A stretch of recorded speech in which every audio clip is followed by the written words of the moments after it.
News 46 is brought to you by Smitty's Cards and Coins. Would you like to know what your collectibles are worth? Come by 2281 Postal Road, Unit 4, across from the post office. News is also brought to you by J.K. Nelson Law. Call 727-9900 today for your free consultation. If you need a lawyer, you need Nelson.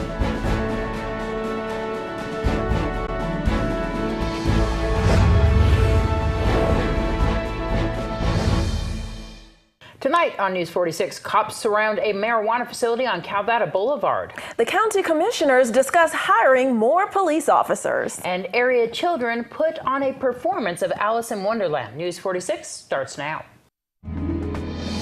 You're watching KPVM News 46 with Deanna O'Donnell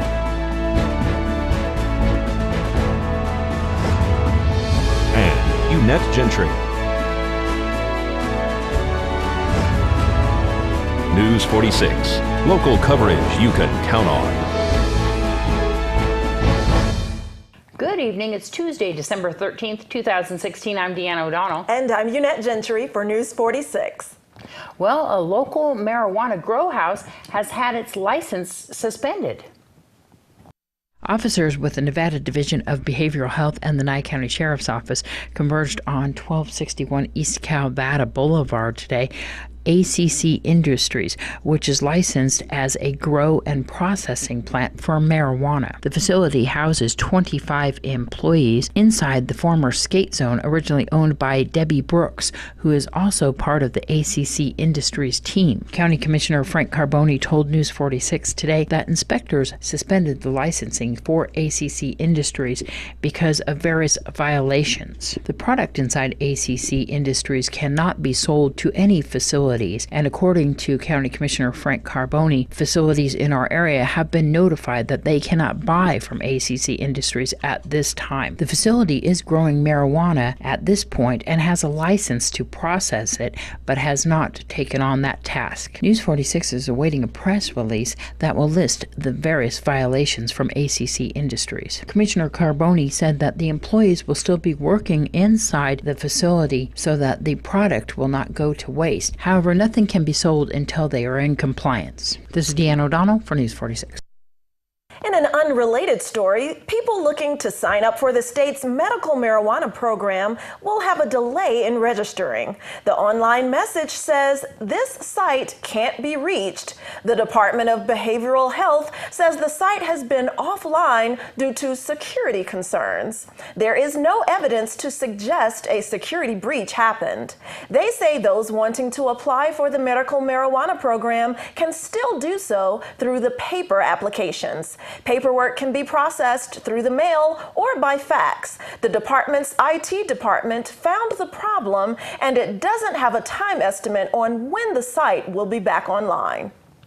The Board of County Commissioners discussed various grants available at this time, including a grant for 3 police officer positions over a 3-year period.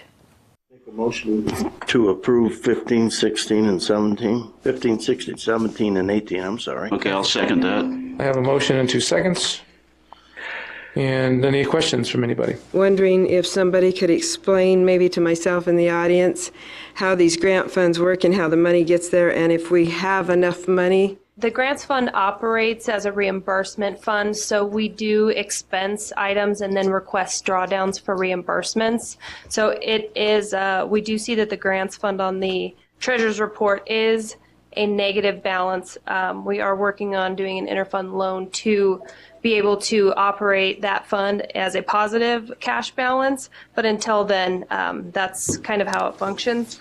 And it has functioned in that manner for years. So as you get replacement funds coming from the grant, it replenishes back to the where Yes. you're taking the money from. So it's Yes. almost like a revolving number Yes. on a continuous basis. Exactly. Don, does that answer your question? Well, yeah and no. It doesn't make me feel any better, because I've always had a problem with these grants anyway. I don't want to get into a position where, 4 years down the line, we find out we don't have any money to employ these officers, and we end up having to send them somewhere else, or they're out of a job, because that's what a lot of times happens with these grants. We're losing approximately 3 to 5 people every year, so we won't have a problem with bringing those people in under a regular basis. They'll just already be working. Let me ask the question, Sheriff. If this one doesn't get approved, even though we have a motion in a second, we may have to reevaluate. What is it going to do to you? Well, the consequences are we just won't have people to add to Beatty, Tonopah, and Round Mountain. I'm trying to keep a constant and add in the northern areas. I can't keep a constant if I take from one place and put them in another. The other option is to use the PSST money, because these would be new positions. After they come off the grant, they would be new positions to Nye County. Mm-hmm. So that could be the backup plan if the general fund was unable to accommodate them. Because the way the sheriff is using the PSST money, it won't cover these guys. That's the reason why she's not getting those additional 3 bodies she wanted. But then here in the future, because we're talking 4 years down the road, the PST money will be available for her to bring these people into, or pay for those positions to take them on. Mr. Chairman, my motion stands. Okay, I have a motion. My second stands. I have a second. So I'm going to call for the vote. Aye. Aye. Aye. Aye. Nay. News 46, we'll be right back.